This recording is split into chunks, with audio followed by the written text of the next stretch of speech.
Welcome to the Truckers Network radio show on tnzradio.live, where we offer the news, information, traffic, weather, sports, and entertainment our commercial drivers want and need. I'm your host, Shelley Johnson. As we all know, the holidays are coming, and that's traditionally when people gorge themselves on holiday treats and tons of homemade food. The holiday season's a fun time when many people enjoy all those goodies, but they can end up with tummy bloat and seasonal digestive distress. While that may seem just uncomfortable, it's something to be avoided as it can actually weaken our immune systems. With us today is Dr. Julie Gatza. She's the co-founder of the Florida Wellness Institute. She's one of the nation's top chiropractic physicians with over 30 years of clinical practice. She's a health educator who teaches people how to increase their body's potential to heal itself. Welcome, Dr. Julie. Thank you for being with us today. Thanks for having me back on your show. I really appreciate it. You're such a wealth of knowledge. What is seasonal digestive distress? I mean, it sounds awful and it doesn't feel good. I mean, we've all felt that when we just gorge ourselves, but that's half the fun. Well, the fact is, about this time of the year, when things start to cool down and people start to spend more time indoors, it becomes all about the holidays. So I would say from middle of October, Halloween on till sometime in February, when you finally decide you've had enough, people are digestively stressed more than they are any other time of the year, because the next thing is coming, all the good tastes and feels and things that you grew up with, and you're always looking forward to all that stuff, but it just doesn't stop, from the office of people bringing in treats and you know, the different parties and celebrations and, you know, a lot of consumption of alcohol.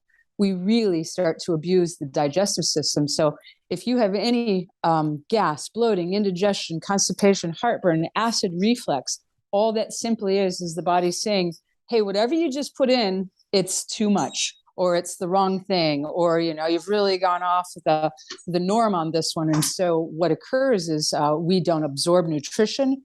We start to really affect our energy level, our hormonal system. We don't sleep as well. We're gaining weight. We're in bad moods. And this carries on for way too many months. Interesting. I guess I didn't realize that people start that in October and take it out to February. Wow. Yes. And, you know, probably the New Year's resolutions that happen in January, you know, people really start to apply and use them somewhere in February, and then they realize spring is coming. So everyone's trying to lose the extra 10, 15 pounds that they've gained, which is, you know, it's near impossible. And if you're from the North at all, you know, it's really just expected, but it's a lot of work to get it off the body. Oh, it really is. And people will say, well, gee, I'm getting older, so that's why I've got more fat around my belly. It's just to be expected. I mean, they make excuses, right? That's right. And, you know, getting older and having more weight around the belly is more the fact that the digestive system hasn't been handled for years and years. And it's finally starting to show up in the point of even active people, or quote unquote good eaters, are starting to look, you know, more aged and more round around the middle. And it's really just, it's a digestive problem all the way. Interesting. So the belly, the tummy fat and all of that, that's really not something that people have to have. I mean, they can't really say, well, gee, my mom had that. Yeah, they can. Uh-huh. I mean, you all have, you know, the genetic aspect to it, but the fact is it's more familial than it is genetics. It's, well, your mom has it because your mom is eating the same food that she taught you to eat. And, you know, if you all have circles under your eyes, it's not just because you're some ethnicity that has that. It's because you're eating foods that, you know, most likely you're not digesting, and it's putting a load of toxins in the body, and it starts to show up as, you know, tired face and circles and bags under the eyes and belly bloat and, you know, gas and all the different things that people experience. And one of the things that I've said is, if you experience or even remember that you have a digestive system anytime in the day, then probably something's wrong, because it should never even be on your mind. You should have one bowel movement a day at least, and you should never think again about it. But if you are too full, or gas, or bloating, indigestion, heartburn, it really is the body saying, hey, we're missing nutrition. Whatever you put in, we are not breaking down. And this is the very beginning of where ill health starts. Even when a patient comes to me and says, listen, I've been constipated since I was a kid, And I'm like, okay, well, you've just been setting up the faster line to being sick because you've had this problem since you were a kid. How often should people have a bowel movement? One a day. You don't need to have, you don't need to get crazy. And, in the 50s, they used to teach bowel health. Like it was in health education. And, to take a look at your stools at the end of, having one and, assessing, does it look healthy? Doesn't it? And now, it's sort of, giggle, we shouldn't talk about it, ooh, it's yucky. But the fact is, it's the one way you can actually say, okay, cool. I am actually, looking pretty healthy today. Or, geez, this isn't so normal. What did I have yesterday? What was on my diet? What caused this change? And, there's nothing that's, normal except for a normal sized, normal colored bowel movement that, happens daily that shouldn't be stressful and you should have one. So you shouldn't have to strain. And what if somebody has more than one bowel movement? Is that okay? It's fine as long as it's not loose. And, a lot of people have an irritable bowel where, they can't eat anything without having to be near a bathroom, or they don't go out of the house very often because of it. And that is it's an irritable bowel. It means sort of like if you've ever missed your teeth and hit your gums with your toothbrush with too much force. And the inside of your mouth is just irritated and you can't sort of keep your tongue off of it. And it's just, annoying.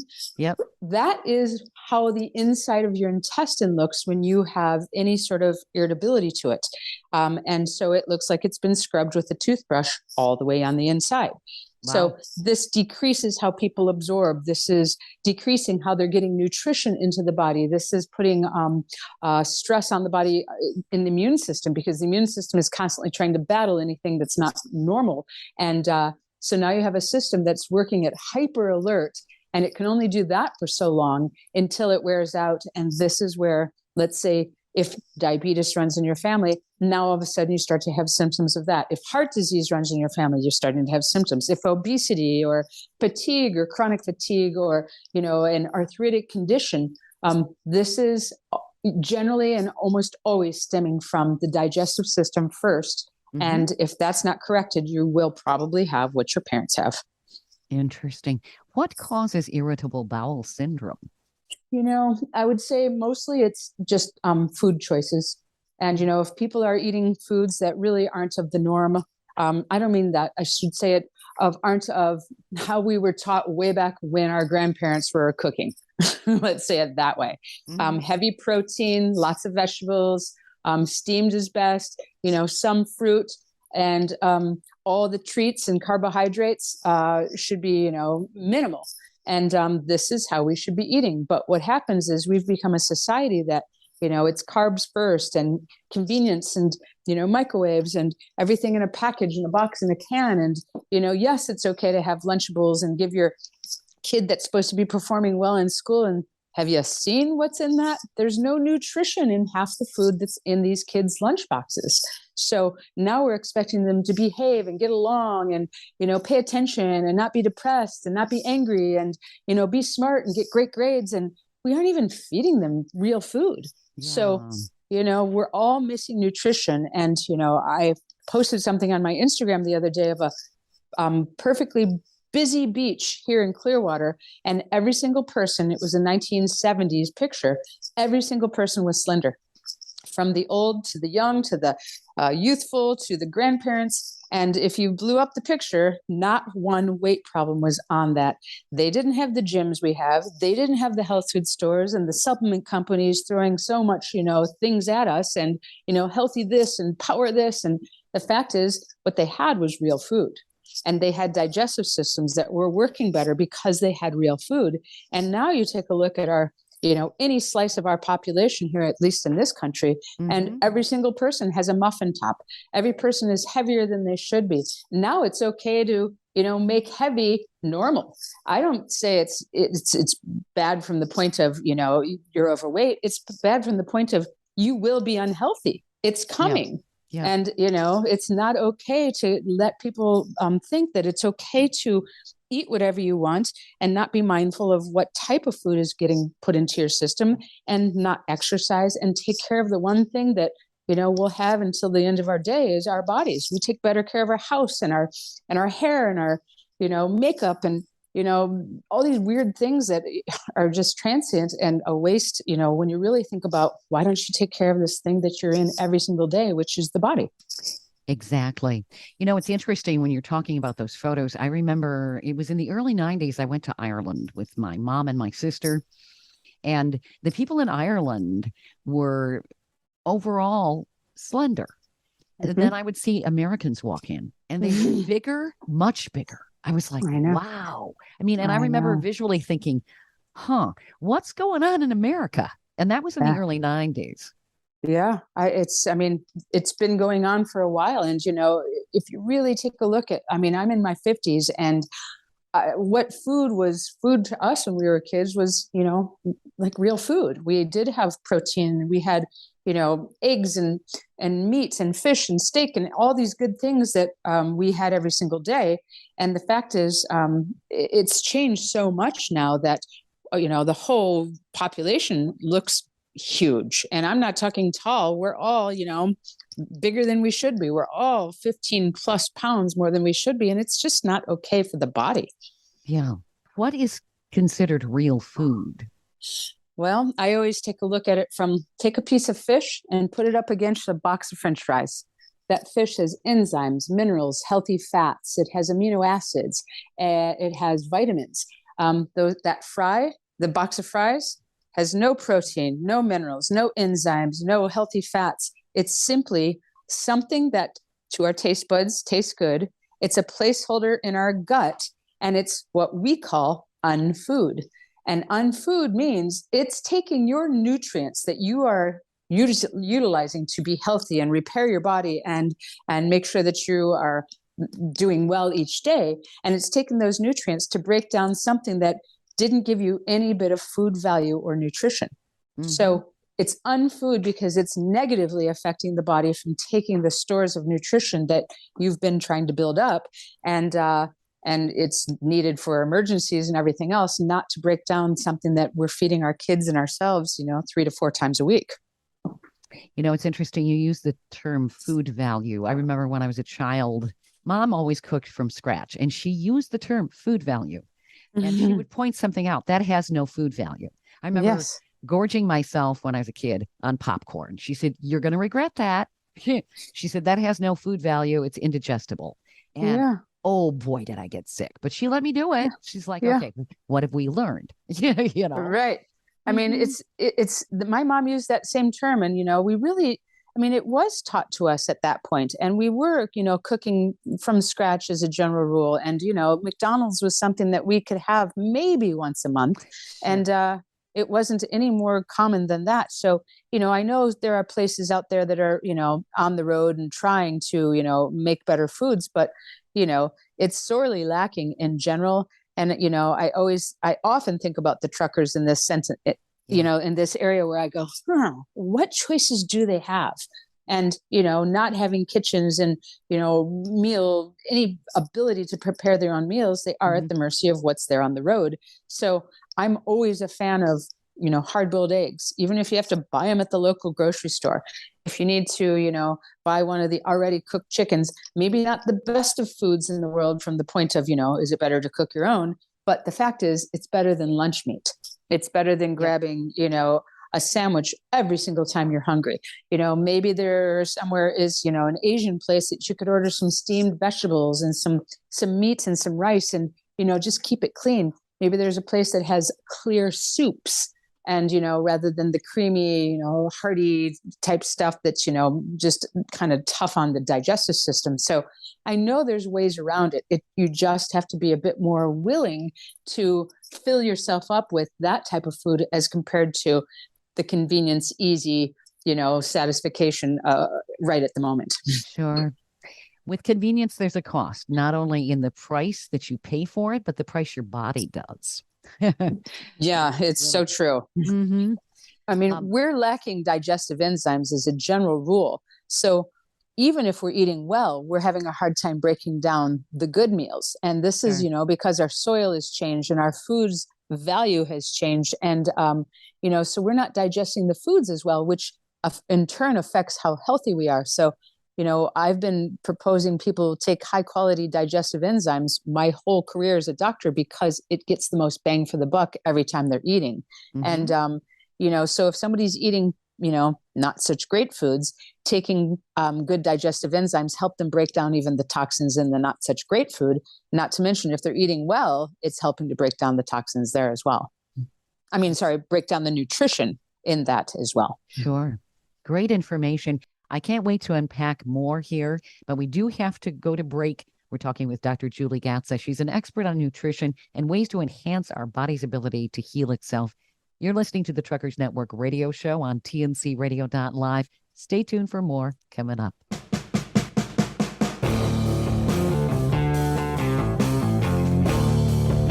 TNCradio.live is proud to carry the Steve Summers Overnight Drive Show. TNCradio.live is dedicated to commercial drivers. We offer the news, traffic, and weather you need, and the entertainment, sports, talk, music, and celebrity interviews you want to hear 24/7. We have original shows and trucker podcasts that feature some of your favorites, like Ice Road Alex Debogorski and America's Truckin' Sweetheart Marcia Campbell. TNCradio.live is convenient and designed for professional drivers. The best part is we're free, and you can listen anywhere you are on the road. With just one tap, you can tune into Steve Summers and us right on your phone. Simply download our app by going to app.tncradio.live. That's app.tncradio.live. Did you know that 80% of America's communities rely on trucking alone to deliver their goods? The trucking industry keeps America running thanks to the 3.6 million professional truck drivers traveling over 300 billion miles a year. Industry movement Trucking Moves America Forward, or TMAF, tells the story of trucking and its positive impact on our economy, communities, and lives. Learn how you can be part of the industry movement working to build a strong image of trucking by visiting truckingmovesamerica.com.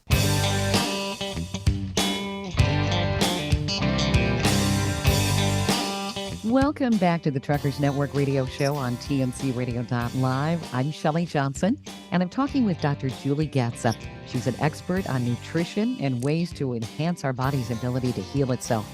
Dr. Julie, in our previous segment, you had a wealth of information. You were talking about seasonal digestive distress with all the holiday foods and eating people are actually doing from October through February, which is pretty amazing. What are some steps that people can take to not have that distress? The biggest thing that I would say to start every day, we wake up and, many of us are, reaching for that coffee or the tea or something that's a stimulant, and then grabbing some carbohydrate and calling it a breakfast. And once you start that, you're kind of on the road that you can't get back to normal throughout the rest of the day. You're needing another stimulant, another cup of coffee, another pop, tea, or something. Maybe you're needing some sugar and some chocolate. And whatever it may be, when you start your day off with heavy protein and a big glass of water, maybe squeeze a half a lemon in it, and start just there. Kind of whatever you do after that, you've already benefited from having protein in a huge glass of water. So you've primed your system, you've given exactly what it needs, you've rehydrated it, and it's a really good start. You should do it with your kids, you should do it for yourself, and then the rest of the day, once you've made one little bit of effort towards eating better and putting things that the body actually can digest and can utilize as energy, you can make another good choice at lunch, which is grab the protein, have some vegetables, have a salad if that's the case, but don't make the salad the major thing. I want the protein to be the major thing. Put some more water in. And these are just such simple, cheap ways to start pushing your body towards normal as compared to, reaching for the bag of chips or, the nuts or, some dried fruit or some candy or, another beverage that isn't water. Those are just such easy cop-out solutions to trying to get the body to respond and like, oh boy, I'm just hungry or I need energy. Mm-hmm. You'll actually lose weight, have more energy, sleep better, be more alert if you feed it protein and vegetables and a lot more water. So a bowl of oatmeal in the morning, I don't know how many people eat that, but is that not really something you want to start your day with? Nope, it's not, because it's just pure carb. By the time that it's become oatmeal, it's not the kind that our grandparents had. They had steel cut oats. It was, pretty much milled very little bit. It was, actually oats from fields and crops that weren't sprayed with Roundup. So now we have, oats that have been refined that you can, microwave and add hot water and it's done. And there's just not much food value to it.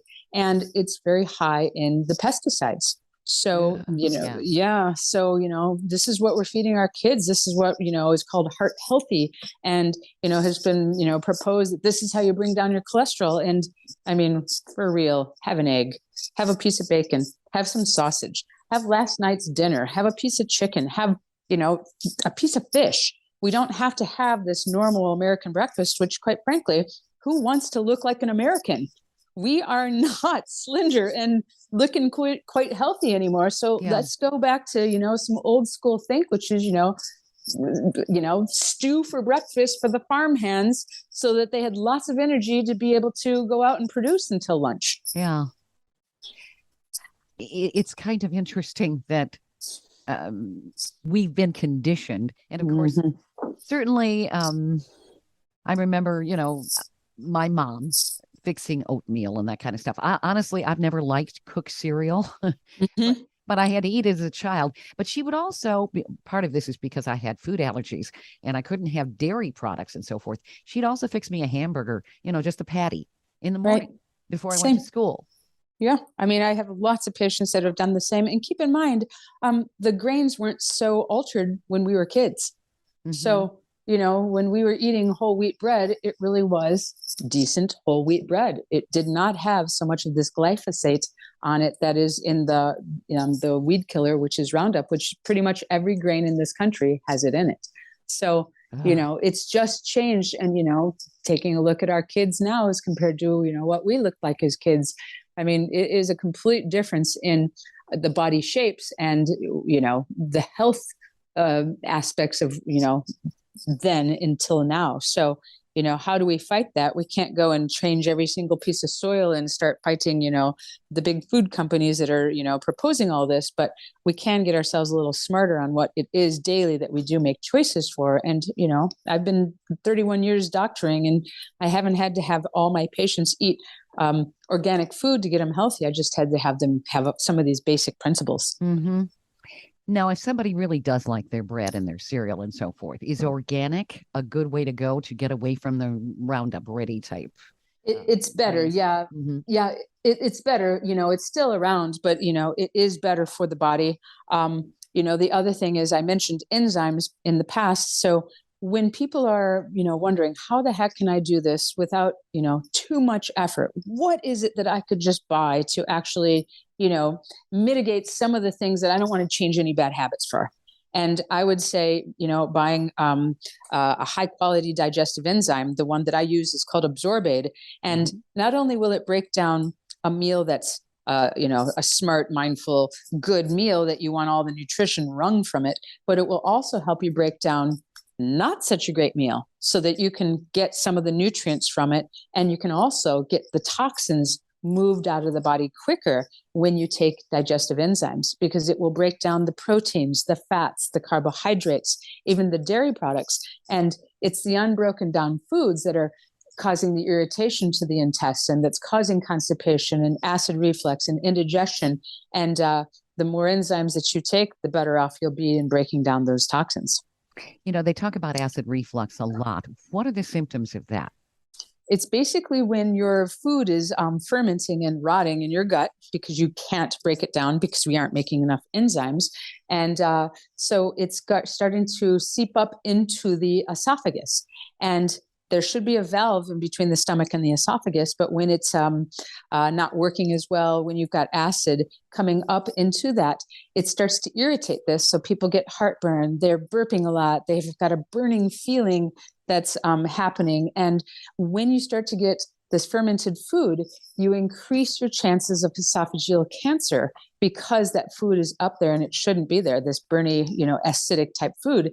And so people will take over-the-counter things to handle this, but it's just handling the symptoms of the heartburn. It's not handling why it's occurring. So it's constantly occurring. And even when you're taking antacids, it's still going to have the problem there. So the digestive enzymes like the absorbate actually help with this as well. My husband one night was just rolling around and telling me how bad his heartburn, in which he never had it. And I was like, that's weird. So I'm like, well, I'll give you some absorbate.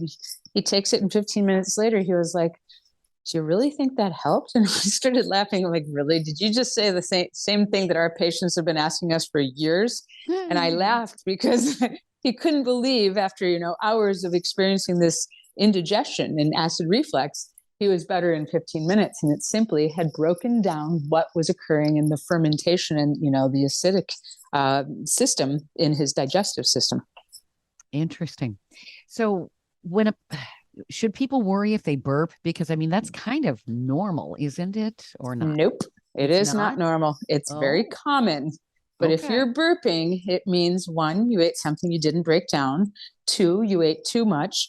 3, you're not making enough enzymes, and or you have, that combination of any of those. It simply means you're not digesting your food. So it's either going to come out as gas, or it's going to come out as burping, or sometimes it doesn't come out and you're just bloated and you're reabsorbing a bunch of toxins. And so burping is not a normal thing in general. Interesting. I know. So it's an old wives' tale when they say burping is a in some cultures is a compliment. Well, a good meal. Yes, and there is that sort of ethnic mannerisms, or manners, I should say, that would say, yes, this is to the hostess, that thank you so much, this is a good meal, and you burp as a thank you. But that's a learned response, not necessarily that they had, across the board digestive problems. Sure. Interesting. So are there other signs people need to look for? Obviously, if they're busy gorging, or maybe this month stealing their kids' Halloween candy, yes, that kind of thing. Well, start looking at, what does your face look like? Do you have bags under your eyes? Do you have dark circles under your eyes? Those are pretty much 2 aspects of how well is your digestive system working. And, when you start to clean up your diet, you'll notice that you look fresher, you look more youthful, you look more alive. And I see this across the board with my patients when I get them on the right program. I don't care how old they are. They always look younger when we fix their digestive system, including the fact that they don't look so saggy in the face. And it's because they're not eating the foods that are, causing the elastin and the collagen in the skin to actually start to break down. So, eating the protein, eating the vegetables, drinking plenty of water, all contributes to having really nice skin and making yourself look, healthy underneath the eye system too. I remember my mother saying, drink 8 glasses of water a day. Is that a decent rule of thumb, or not? Perfect. It's perfect. Now, if you're larger, you'll want a bit more. If you're smaller, you're going to do yourself a service if you continue to drink 8. And, that is what a normal system needs. And in a normal course of the day, whether it's hot or it's cold, which is what we're coming up on. And people often say, I'm not as thirsty in the winter. Well, it doesn't mean your body doesn't need it. It's just you're not as thirsty. But the more water you drink, the thirstier you become. And when you're actually to the point of being thirsty, you already are dehydrated. Yep. I have heard that. Yes. Yep. You can have knee problems. You can have joint achiness. You can have, extreme fatigue. And all this is simply contributing because of the fact that the body is dehydrated. So it's all preventive. If you... If the feeling of thirst is kind of like your body's idiot light going, idiot, I need water before this, right? That's exactly right. So you don't want to get thirsty.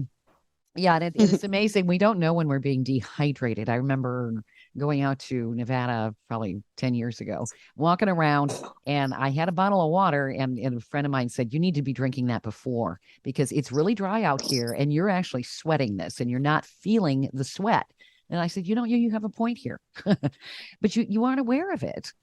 It's true. I have a sister-in-law that used to live in California, and boy, she would kill me if she heard this, what I'm going to say right now. But she used to come here and visit, and she looked much older, and she was only 4 years older than me. And It was because it's so dry out there in the West. So she wasn't even aware. She now has moved here to Florida, and she used to comment, I get off the plane and oh my goodness, my skin feels so good. She looks more youthful now, and she's been here about 68 years than she used to look 15 years ago. And, it is the fact that we have a lot more water in our air, and it's, getting into our tissues. So, you go out west. I am so uncomfortable when I travel west. My nose bleeds. I never have a nosebleed. Yes. I can't get enough water. Even when I'm drinking, I'm uncomfortable. And I never have acclimated, even if I've been out there for a couple of weeks. Mm-hmm. Yeah, I had the same thing. Of course, it was in spring. It was really windy and there was a lot of dust. And right. Of course, I'm sensitive to dust, so I kind of attribute it to that. But it was way too dry for me. I agree. Yeah. If I lived there, I'd have to have a humidifier on all Me the too. time. Mm-hmm. I mean, I'm sure you acclimate at some point, but she never complained about it, but you could definitely see it in just the way her skin looked. Sure. We need moisture. We're 90% water? Yes, exactly. Mm-hmm. And if you look at plants, well, a lot of the people have plastic plants because they can't water them the way they need to. I remember. Yeah. Or not necessarily plastic, but the silk flowers and stuff. Yes, exactly. Water's too expensive, so we'll just put the fake stuff in. I don't blame them at that point. Sure. Cactuses. That's what cactuses are for. Yeah, and they store water. They're a source of water. That's right. We have to go to break here, Dr. Julie. We're talking with Dr. Julie Gatza. She's an expert on nutrition. She teaches people ways to enhance their body's ability to heal themselves. And she's got some wonderful information. You're listening to the Truckers Network radio show here on TNCRadio.live. Stay tuned for more coming up. The trucking industry keeps America running thanks to the 3.36 million professional truck drivers who deliver everyday goods to 80% of American communities who rely on trucking for that last mile. The industry represents a diverse group with nearly half of drivers at 42% as minorities. Trucking Moves America Forward, or TMAF, educates the public on the essentiality of trucking by telling the story of trucking and its positive impact on our economy, communities, and lives. Learn how you can join the industry movement by visiting truckingmovesamerica.com.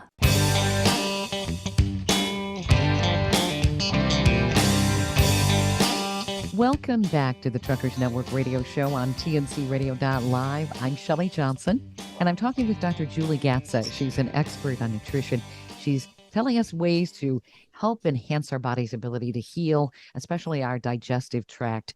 And our topic's been the seasonal digestive distress that people often have with all the holiday goodies that they start consuming in October. I understand, Julie, you have 7 evidence-based protocols that can improve digestion naturally. I see one here that says eat only when you're hungry. Yes, it's true. I mean, people have different needs. There are some people who need to graze all day long, and they need to eat small meals, frequent, and it just is what happens. There are other people who do quite well when they're intermittent fasting and maybe not eating breakfast or eating something at 12 o'clock and maybe 5 o'clock and calling it a day. And there are others that just do well with just one meal a day. So if you goof around with this and you play around with this enough, and when you are eating your meals, you choose wisely the protein, the vegetables. You will sort of get a rhythm of how much do you really need to eat? How frequently do you need to eat? And, you'll see what your rhythm is. And if you're doing it well, if you're, battling your weight a bit, you'll probably lose a half a pound to a pound a week once you find, which one works the best for you. Mm-hmm. Some people like to just habitually eat, though. They're sitting on the couch. It's their comfort food. It gives them something to do. Maybe that's a lot of it. Is it just busy eating? I think so. I think it's where you're just, not paying much attention. And also, those people are generally the nighttime snackers. Mm-hmm. And what I have found is nighttime snackers are usually breakfast skippers. And it's kind of almost a 90% correct on that. Every time somebody says, if they just can't get off, eating all the snacks at night, and, if they would start to have 2 or 3 eggs in the morning and a big glass of water, they might find that they just don't have to eat so much at the end of the day. Interesting. Yeah, I think a lot of people skip breakfast. They don't have time. People are so darn busy. And of course, maybe they ate better during the pandemic when they were stuck at home. But now that they're back to the office, a lot of the people, they're probably back to their old ways, right? Yeah, I saw it go both ways. Some people really embraced it and ate great and did well during the pandemic, but I would say most of them started to really slide, and nobody thought it would last as long. So the ever-ending vacation became the really unhealthy aspects to everybody put weight on, and started to have more health problems, and immune systems are depressed and not working properly, and a lot of it had to do with the diet. I think people were frustrated and depressed too, and the food that they ate was kind of a comfort thing. I think so too. Yeah, it was a weird experiment, wasn't it? Just to see how we all performed as mice in the laboratory. Oh man, really did that describes it well. No doubt about it. Wow. That's right. So you also have another one of your protocols. Number 2, don't mix food types and eat foods in the proper order. What's the proper order? Proper order is protein first. It's the most complicated. It's the hardest to break down. It's one at a cellular level you need the most. So when you start with protein and don't mix it with anything else, you're basically saying to your body, hey, protein's coming. Start secreting the enzymes that break down protein. And you basically give that signal from the brain as soon as you put it into your body, and that starts to occur. After that, and you've given it just a little bit of time, best to eat your vegetables next. They're a little easier to break down. They're necessary at a cellular level. And after you've done that, then you can put in your carbohydrates, your breads, your pastas, the potato salad, whatever it may be. Put in the carbohydrates third, but get the most important things in first. And you're going to find that you eat a lot less carbs because of the fact that you've given your body the nutrients that it needs, not just the tasty, flavorful, pizza, pasta, crackers, and things like that fill you up but don't have as much food value. Sure. So what if you're eating spaghetti? Eat the meat sauce first? Well, that's its own. Yeah, I don't even know what to tell you on that one. Enjoy yourself. Oh, right. And maybe not do it so often because exactly. Yeah, because there are a lot of carbs in pasta. That's right. I mean, it's not on my list of things to get people healthy. Okay. Yeah, because pizza, everybody loves that. And of course, everyone does. It's football season. People are eating that now, aren't they? I know, they sure are. There's all sorts of ways. And, if you just get on the, social media or, ask a question, healthy snacks for football day, you will have, 30 different things that you could probably, turn your family over into liking. I mean, you could make homemade hummus and have all the vegetables available to start dipping. And, it's a heck of a lot better because, it's got all sorts of protein and good things for the body and isn't stressful. And you're getting vegetables in as well. And they can fill up on that. They don't have to sit and eat the chips and the dips and all the weird things that, come out on every Sunday. Good idea. I see also here, there's a number 3 is part of your protocol. It says, don't eat when you're feeling depressed, ill, or injured. Well, when you have any stress on the body, like you just mentioned, your digestive system kind of shuts down. And the reason being is you need the energy given towards other things. Your heart is pumping, you've got, everything kind of on overdrive. So when you're depressed and feeling a little under the weather, you should be eating easy foods. Have soup, have broth, have, a smoothie, have, a piece of nice white fish. It's easy to digest. Have, some steamed vegetables, and don't make your body have to work so hard to try to break down something complicated and not as healthy. Good point. So chicken soup is a good thing? Absolutely. It's wonderful. That's always been kind of the cure. Here, honey, have some chicken soup, That's exactly right. That's right. Yeah, and I remember when I was a little kid, if my stomach was off or something like that, my mother would give me some applesauce or something like that. That's right. Just something to fill you up, to settle it down, to not have to work so hard to digest it. You don't want to give somebody who's having a hard time a big old fat steak with a baked potato and, uh, a glass of wine and hope they feel better. You just, you're going to put extreme stress on digestion because it's all complicated foods. Sure. How long does it take to digest a steak? It depends on the person. Okay. So, it's enough for a meal to carry you over into another meal. So if your digestive system's working properly, you should be able to break down red meat, no problem. And people who say they do a lot better without red meat, it generally is because their digestive system isn't up to par. They're not making enzymes properly. They're not able to break it down, use the nutrition that's so good in red meat. So they're avoiding it, which I fully understand. They do feel better without it, but it really does mean that they're efficient digestion. And this is a person that, would benefit greatly from adding digestive enzymes and, putting it in with not only that meal, but every single meal will help you break it down. Okay. The cool thing about high quality digestive enzymes like the Absorbaid is even when you take it on an empty stomach, you can take it at night before bed and it helps out with swelling and inflammation and toxins and poisons. My niece got food poisoning the other day and she got a slug of digestive enzymes from me because it will help to break down the bacteria that she was, experiencing. Wow. A friend of mine just had an operation and, has been told that he needs to take a whole bunch of digestive enzymes at night to help break down what was happening around the joint that he just had operated on. Interesting. Mm-hmm. I wish I'd known you when I was in college and I had food poisoning. I remember one of the worst experiences I'd ever had. I ended up in the ER. Oh, it's nasty. And, the other thing to always have on hand is activated charcoal. It comes in capsules. Mm-hmm. When we were in college, we used to take it before we go out drinking because it would soak up the toxins and it would keep you from being so hungover. So it was a nice little trick to know back then. Yeah. It did make your stools awfully black the next day. But having activated charcoal in your medicine cabinet helps out with food poisoning as well. Interesting.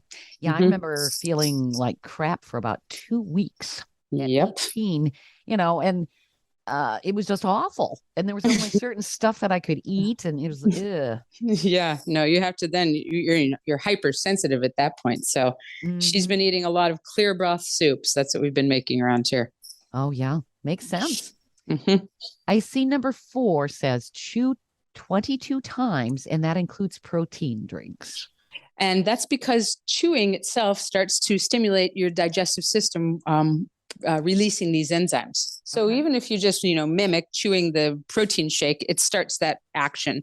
I picked 22 because it's a silly number. And if you actually do stop and chew 22 times, actually take that amount of time, you'll realize how much sooner you wanted to swallow your food. And you realize how you actually aren't chewing your food to the point that the system says, oh, thank you. You've done half the work in your mouth. Now we don't have to work so hard digestively, but we're all in a hurry. We're all consuming way too fast. We're eating too much. We're kind of, mimicking our dogs where we, grab the food in the middle of the air, swallow it, and looks like we haven't even chewed. And, the 22 times is nothing more than it will slow you down. It will help your own digestive system, and you will eat a heck of a lot less because you'll be satisfied faster. I remember my mom saying, masticate your food thoroughly. That's right. She was correct. 100%. And of course, Mommy, what is that word? Yes, exactly. So it's stuck with you since. Oh, yes, it has. People look at me strangely. Masticate. I said, yes, that means chew. Exactly. So I'd like to cover the other pointers you have here to eliminate digestive distress, but we do have to go to break here so we can do it in our last segment. You're listening to the Truckers Network radio show here on TNCradio.live. I'm talking with Dr. Julie Gatza. She's an expert on nutrition. She teaches people how to enhance their body's ability to heal itself. Great information, so stay tuned right here on TNCradio.live. Great leaders challenge their people not to stop at the first right answer. Tighten the Lug Nuts is the book that will help you move past that first right answer to be more effective, more productive, and more successful. This book serves as a blueprint that can be easily applied by leaders, entrepreneurs, truckers, owner-operators, all of us in our everyday lives. This is one of the best leadership books you can read to help you accelerate towards your personal and professional goals. Plus, a portion of the proceeds will be donated to truckerschristmasgroup.org. Visit TightenTheLugnuts.com to order your copy today.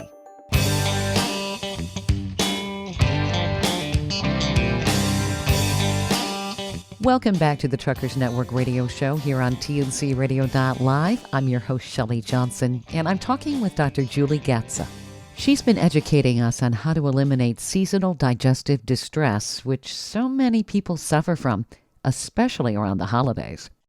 Dr. Julie, you have 7 points on how to avoid digestive distress. We covered the first 4 points in the last segment. I see number 5 is don't eat overly cooked and overly processed foods. That's true, because if you actually overcook your food, you lose all your nutrition. So you don't want to kill a vegetable. You don't want to overcook a steak. You still want to leave it a little bit of crunch in the vegetables and a little bit of, tenderness to the steak, because you'll get more nutrients extracted from that without killing them with the heat. Okay. And number 6 is give your food a background check. It simply means basically start shopping on the perimeter of the grocery store. When you do that, you're going to be pretty safe that you're getting the proteins, you're getting the vegetables, you're getting the fruits. If you have to start going on the inside of the store, it means you're reading a lot of labels. And if it's in a package, a box, or a can, it's probably not great food anymore. I understand occasional condiments and, you'll get rice from the inside. But other than that, you stay out of the middle. Then you won't even have to do a background check on your food.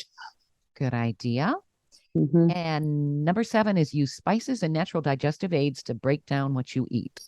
Well, I think that we underspice, and I don't mean hot spice here in this country. I'm talking the green spices. We use a little oregano and call it a day. And when you use more spices, your craving for fats and your craving for sugars actually decreases. So use liberally basil, thyme, oregano, marjoram, and sage, and start really working that into your recipes.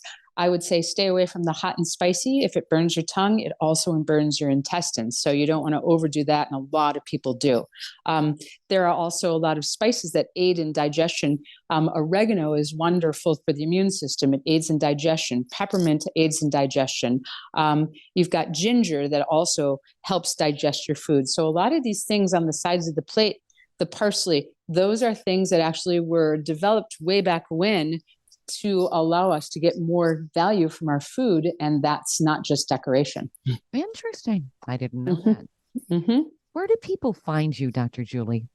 They can go to the website, which is naturessources.com, and they can read about the Absorbaid. It comes in a number of different forms. They have something called Absorbaid Platinum, which is like 7 extra things in it. That's really the whole punch of anything that you could, be lacking digestively. Mm-hmm. And they can also call the 1-800 number. And if they're interested in getting some free samples or 20% off their first order, they can use the code radio and call the 1-800 number, which is 1-800-827-7656. Excellent. Thank you so much for being on the show, Dr. Julie. This has been wonderful. Thank you for having me on. I love being on your show, and especially talking to the truckers. You guys are doing a great job. Thank you.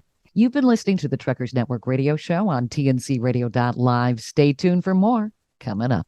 Thank you for listening to another great interview on TNCRadio.live and the Truckers Network Radio Show.